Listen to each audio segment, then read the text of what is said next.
dengan majelis taklim. Tapi orang-orang di dalamnya terdiri dari berbagai macam orang dengan ilmu yang berbeda. Ada ustaz, ada tukang listrik, ada tukang bangunan, ada tukang kopi. Semuanya bersatu padu dalam satu kesatuan hidup. Masya Allah, tabarakallah, himmata luar biasa.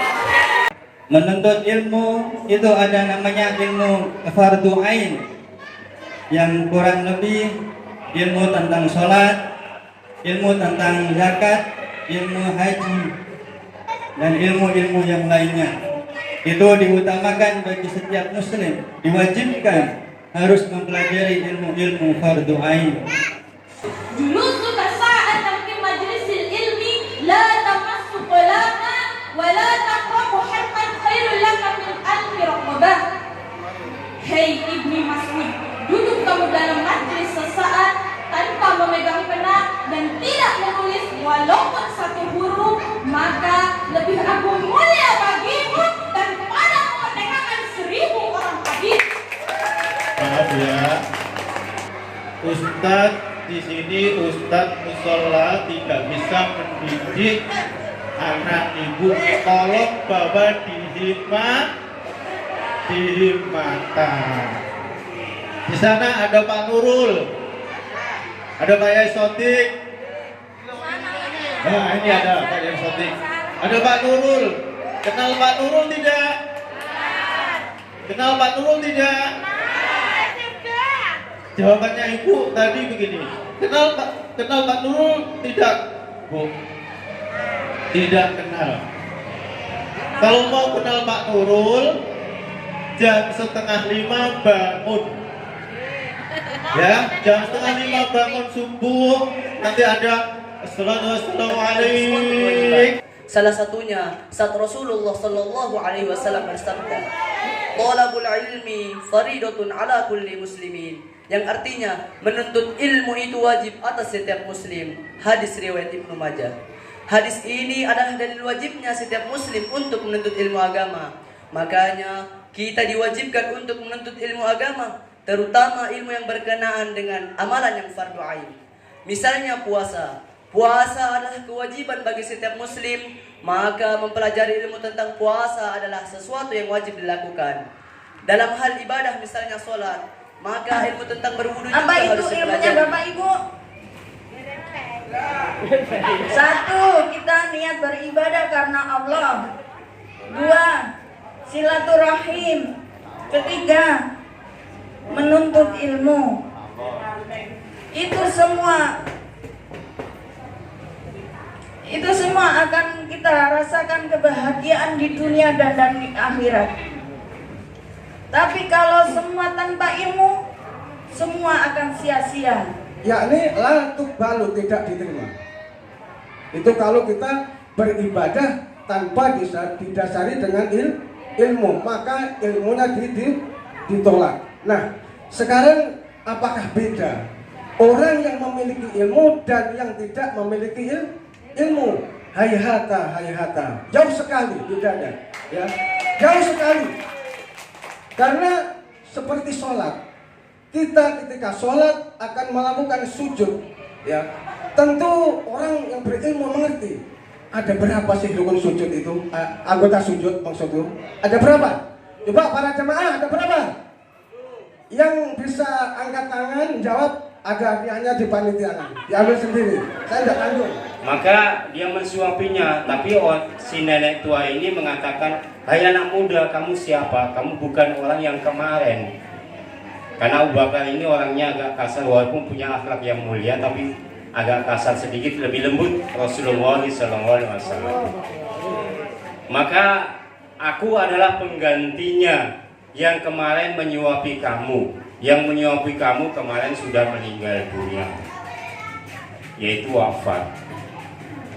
Tapi si nenek ini saking bencinya kepada Rasulullah SAW, beliau mengatakan, "Wahai anak muda, jangan dekati Muhammad. Muhammad itu adalah pembohong, pendusta, dan penipu." Itu saja yang dihafal oleh nenek itu. Padahal dia disuapi. Saking jengkelnya suatu ketika Abu Bakar As-Siddiq ini jengkel, maka dia katakan, wahai nenek tua, tahukah siapa yang kamu hina, yang kamu cela itu? Itulah yang namanya Muhammad baginda Rasulullah sallallahu alaihi wasallam. Nabi Muhammad sallallahu alaihi wasallam adalah nabi terakhir yang memiliki banyak keistimewaan. Satu di antara keistimewaan beliau adalah memiliki akhlak yang mulia. Kemuliaan akhlak ini beliau ajarkan kepada para sahabat, keluarga, dan umatnya di seluruh dunia. Sehingga sudah seharusnya kita sebagai umatnya untuk membawa citra Islam yang rahmatan lil alamin. Kemuliaan akhlak Nabi Muhammad SAW mendapat apresiasi dan pujian dari Allah Subhanahu wa taala. Jadi bangunan sebesar apapun Bu ya, Bapak ya, itu bangunan itu harus kuat pondasinya. Ya Bu ya. Harus kuat pondasinya. Bangunan secantik apapun, bangunan semegah apapun, kalau tidak kuat pondasinya, cepat atau lambat bangunan itu akan roboh. Ya, seperti itu sholat juga. Sholat itu walaupun baju kita bagus menutupi aurat, kita sholatnya tepat waktu. Juga pergi ke masjid, ya, juga ke masjid itu biasa awal waktu. Tapi kalau tidak berwudu, maka sholatnya pun tidak diterima oleh Allah Subhanahu wa Ta'ala. Karena Rasulullah bersabda, la yaqbalullahu sholata ahadikum idza ahdasa hatta yatawaddoa. Allah tidak menerima sholatnya seseorang di antara kamu apabila dia berhadas sehingga dia berwudu. Jadi wudu itu adalah kuncinya sholat. Allah telah menurunkan Rasul utusan itu dari bangsamu, bukan bangsa jin, bukan bangsa malaikat.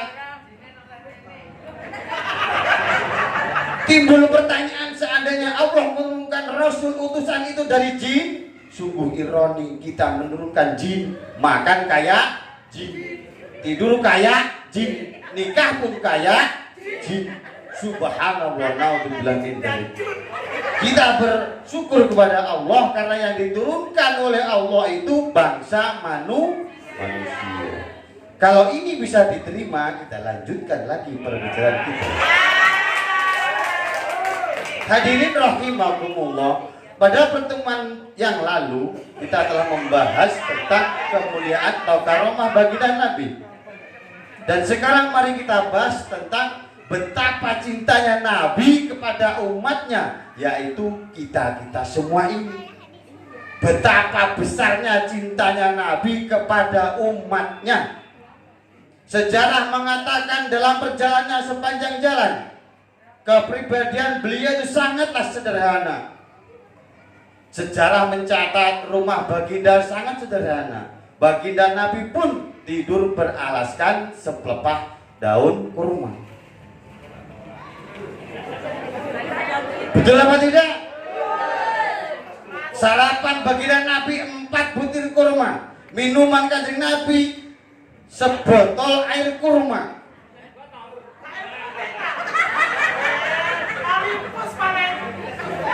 Karena baginda Nabi itu uswatun hasanah.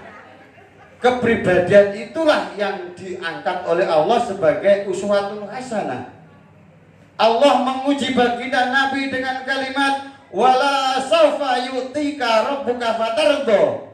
Katakan Muhammad, apapun yang engkau mau, asalkan kamu senang, akan aku berikan. Gunung Uhud yang menjulang tinggi akan kujadikan emas untuk menjadi perhiasanmu. Lautan yang membentang luas akan kujadikan istana untuk menjadi peristirahatanmu. Wanita-wanita cantik akan kujadikan permaisurimu. Tapi apa jawaban baginda Nabi? Idzan ya Rabb la ardo wa wasidun fin nar. Sekali lagi ini cinta Nabi kepada umatnya.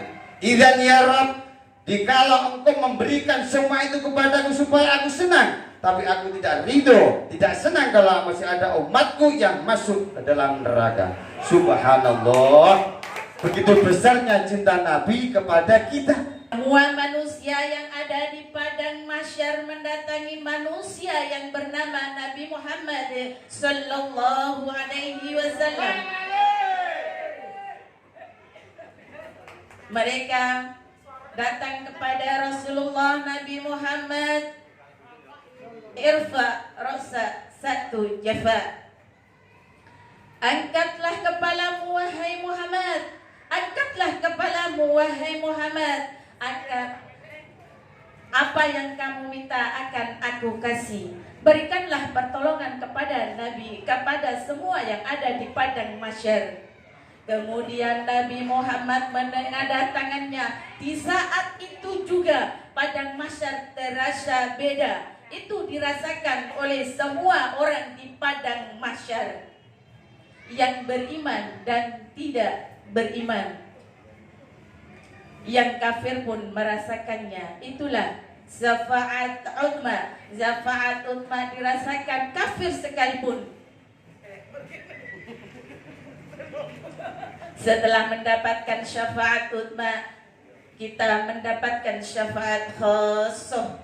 Syafaat khosoh tidak diberikan kecuali pecinta-pecinta Nabi dan perindu-perindu Nabi Muhammad sallallahu alaihi wasallam.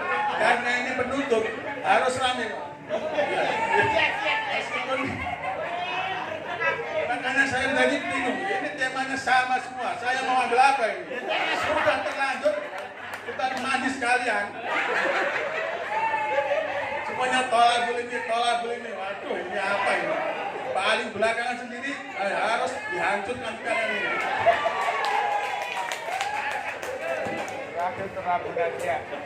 Inilah saya juga mewakili dari Majelis Taklim Abu Najiyah, bukan karena apa Pak, bukan karena ingin jadi juara atau itu enggak, cuma ingin belajar. Saya tujuannya di sini juga belajar. Karena apa? Kalau kita nggak belajar, maka kita nggak akan bisa mendapatkan ridha Allah Subhanahu wa Ta'ala. Kalau kita semua juga diingatkan Pak Ustaz, kita solikum terutama. Allahumma shalli ala Muhammad. Allahumma shalli ala Muhammad.